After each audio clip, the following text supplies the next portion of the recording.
glorious purpose, my friend. Glorious purpose.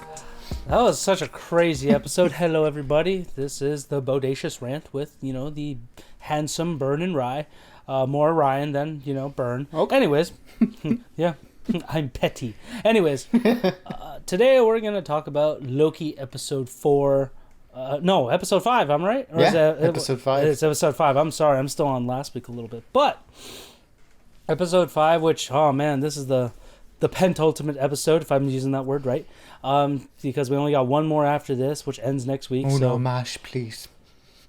it was, this one was another pretty crazy one. I really like this one.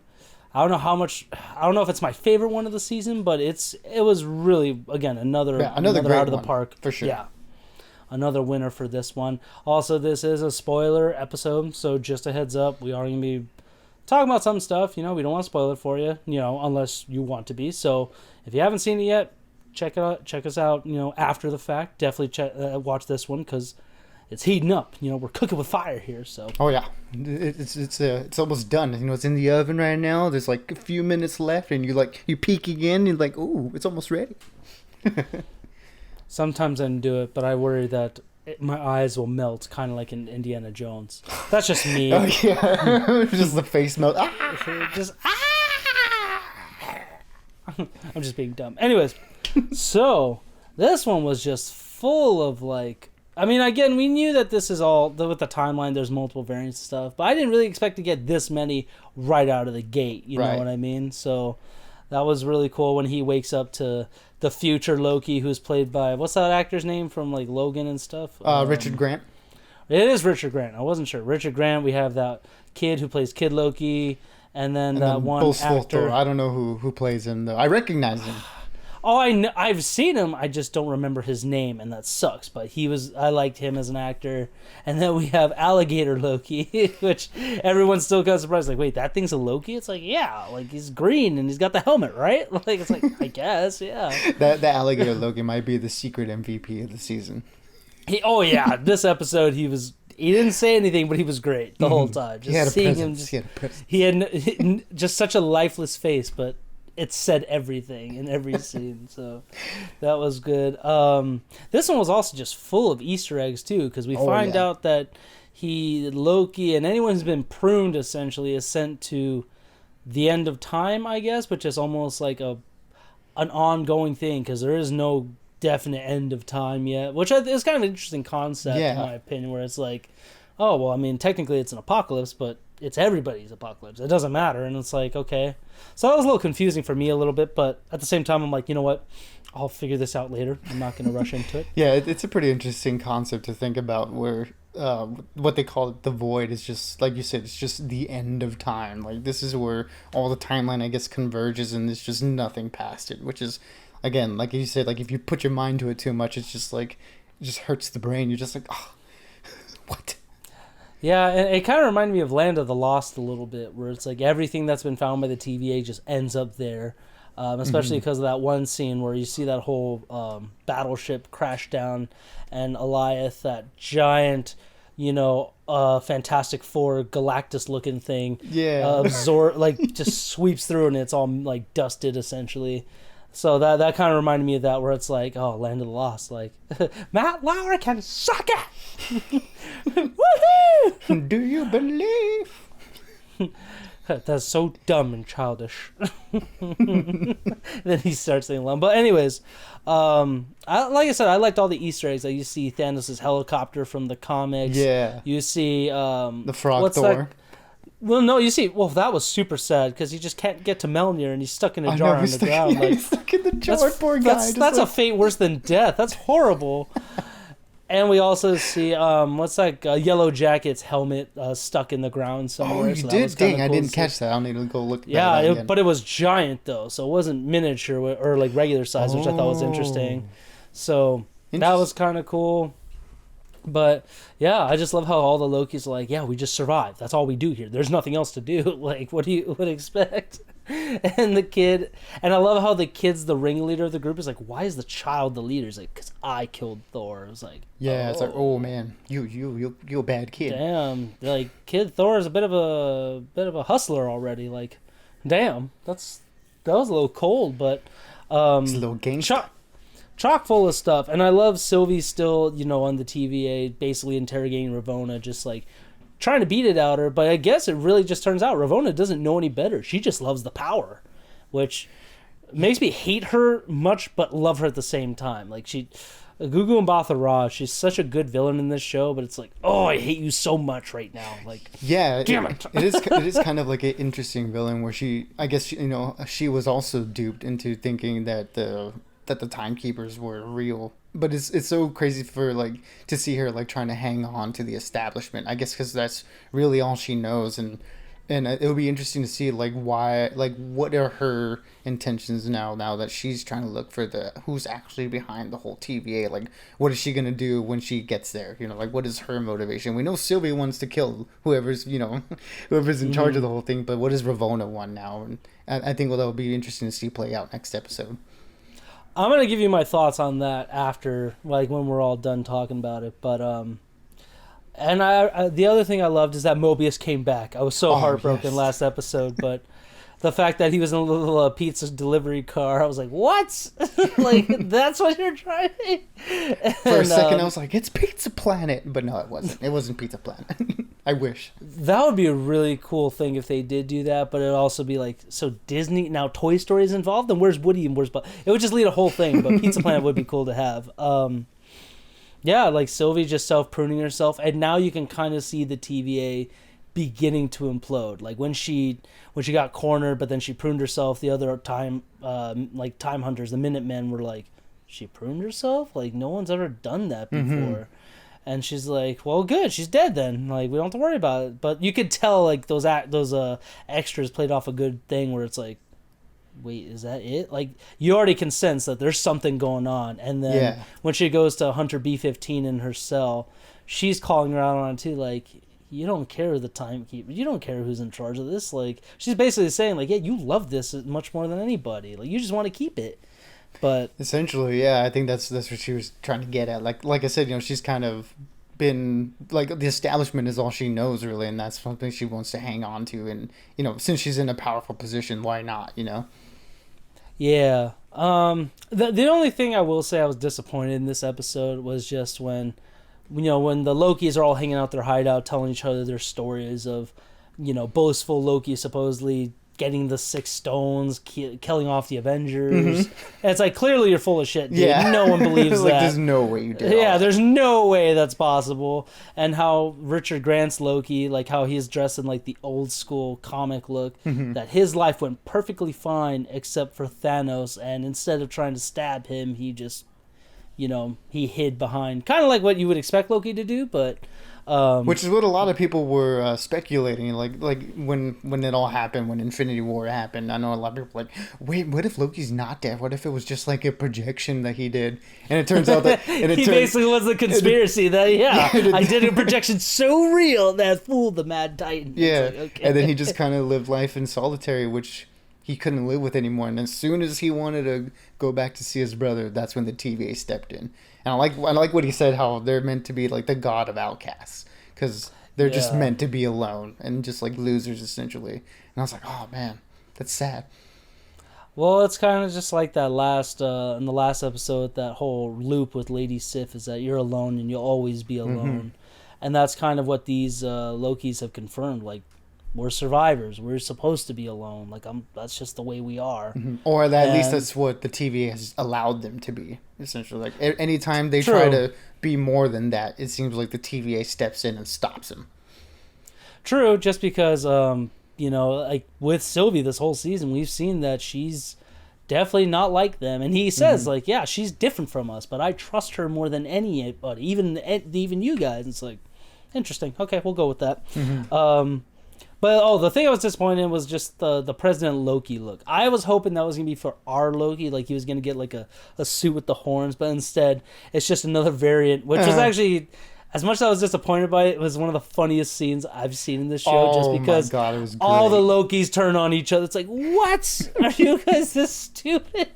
It's just they couldn't get past themselves. They just had to go for everything. Yeah, it reminded me so much of the show Rick and Morty, which the two writers on the show were writers on the first few seasons of that Rick and Morty show, and it that show plays a lot with alternate versions and different dimensions, and this scene in particular just really was emblematic of like their work on that one, because if you watch that show and you see all the different versions of the central characters in that show, and how they all like start fighting each other and killing each other off, and at some point it doesn't even matter who the original version was. Like this like particular segment of them like all just backstabbing each other reminded me so much of that.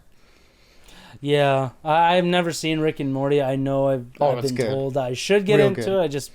I have not. I'll have to give that. I believe it's on HBO Max for those of you who want to check it in, and I think Hulu as well. I'm not sure if it's still on there. For sure, I will check both of those later, my friend. But that was funny, and then I like how Sylvie and Mobius kind of had their closure, where she's like, "You chased me like a dog for years." It's like, "I'm sorry, like that was my job," and.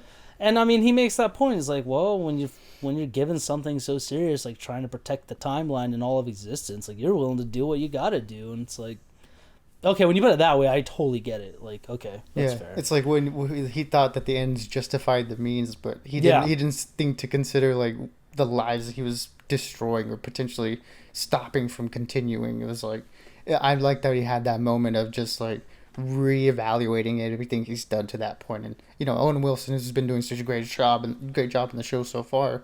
I think he really excelled in those scenes where you can see that he has a lot of regret and a lot of resentment now towards the TVA and what it like forced him to do essentially.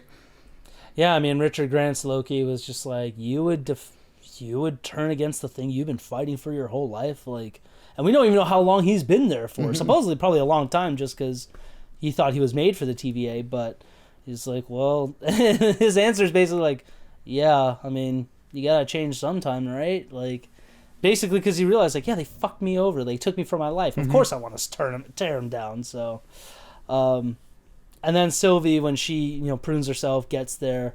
Her idea was a little like, oh, man, you want to try and enchant this thing? Because I didn't really pick it up at first, but then watching the episode, where they had that connection. Oh, that's what she... I thought it was just like...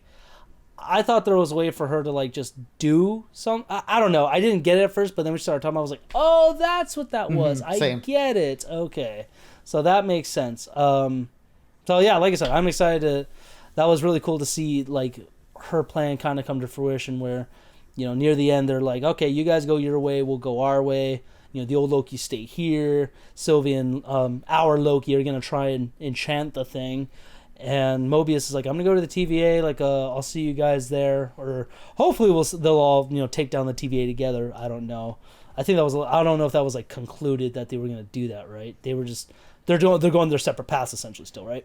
Yeah, essentially as it stands right now. I think what he's probably gonna do when he gets back to the TVA is try to get Hunter B-15 out, because they're the only two that know or are aware of the fact that they're variants. Yeah, I'm hoping for like another hour. Like, I'm hoping for like an hour-long episode, because we gotta find out what happens. I want to know. But yeah, that whole moment where Sylvie's like, "You're gonna help me enchant Alioth." Okay, it's so hard to say it because it's like Goliath without the G. Alioth. Kind of, but it's just it's so weird, and it doesn't matter. But yeah, he's like, I don't know how. It's like, you're me. Like, of course you do. We'll figure it out together. And Richard Grant's Loki just comes in to save them. Just like, dude, when he simulates all of Asgard, that was really cool. That was a huge display of power. That was like the god of mischief right there. And even then they were like, I didn't know we could do that. It's like, I don't think there's a lot we know what to do, but I mean, that was kind of essentially what he could do. So. But just that part where, they're trying to enchant Alioth, but he's just going after old Loki, and he's like, oh, glorious purpose. It's like, no! I didn't think I would get that attached to this guy real quick, but then just, no! He's gone! Just, oh. Yeah, right? Like, we only saw him essentially for, like, little stinger at the end of last episode, and then just for this episode. And me too, I was already like, no, why? I was just like... Go away! I don't want to do this anymore. Oh man, that was such an epic scene. And then when they finally do enchant Alioth, I'm sorry, I'm saying that wrong. But then they're gonna find out essentially who did this. Before we finish up, my guess it is Kang the Conqueror. I'm thinking that too. It has to be, just because Ravonna Renslayer in the comics does fall in love with Kang, and it is the guy from Lovecraft Country, that handsome gentleman. I forgot his name, but yeah, that would be great to see if it's like actually Kang. Will they confirm it in this show? Because like, you know, WandaVision, Falcon and Winter Soldier, they haven't really brought in any other really major villains for the movies going forward, and Kang would be a major villain going forward. So I don't know if they will do it, but it'd be great if they would. Yeah, we'll have to see what happens. I think he's slated to be the main villain for Ant-Man 3, right? I think that's what they were saying. I think so. But yeah, it would be really interesting to see if that's the route that they do go in, just because it seems like the last two shows haven't really done that, like in terms of, you know, having something have huge ramifications for the Marvel Cinematic Universe. I guess, you know, the characters themselves, they've had their big growth, but it's not something that, you know, is going to potentially play into the whole multiverse. They've been much more contained stories for sure. Yeah. Like, okay, that's done, so we don't know. I mean, technically, WandaVision does hint at Doctor Strange, but not enough to think like, oh my god, this is gonna have, like you said, have ramifications for that. But this one is all of reality and time, so I think this one will definitely do it. I'm just, like I said, I'm excited to see what happens. I want to see who's gonna get to the big man first. Will it be Loki and Sylvie, or will it be Ravonna? Will Mobius be able to, and B-15 be able to take down the TVA? I don't know. I'm keeping my fingers crossed it all works out, but we'll have to see what happens next week. Yeah. This episode as a penultimate episode did a really good job of teeing the ball up, and hopefully, you know, the season finale will knock it out of the park. And, you know, if the writing is as consistent as it's been, you know, since the beginning of the season, then I think we're in for a probably an awesome finale, I think. I mean, I think this will be my favorite Marvel show so far this year, and this was the one I did not care for at all. So that's fantastic. Yeah, unless next episode completely blows, then this is probably like easily my favorite Marvel series so far. We just finished this week. That sucked. I know. Like the Penguins just. Well, this sucks. Man, anything else that you caught this episode that you want to give a shout, that you want to talk about, Burn, or did we cover all the bases? I mean, I just want to I haven't given them the big shout out. I was kind of wanting to wait till we did like the review on the last episode, but I just have to really give a big tip of the cap to the music in the show. The music is great. Yes. And especially from the beginning of this episode, when, you know, this show and everything, I was like, oh my god, this score is amazing. And, you know, the main central theme of the show that goes through it, I'll find the name of the composer, because I can't think of her name at the top of my head right now, but, you know, I just want to give her a shout out, and I'll give her the due that she deserves in the next review, for sure. Yeah, when we do the season review, that's when you definitely should unload that on everybody, because the music has been great, especially like after the last one, I watched the credits just to see if there was another mid-credit scene. There wasn't, but it's like, damn, that is good music to go along. Like, it sets the tone super well. You know, has some mystery, but like you think you know this. Like, it's almost like a detective story, but there's so much more into it, and it does such a great job of like giving you that feeling that there's so much we don't know.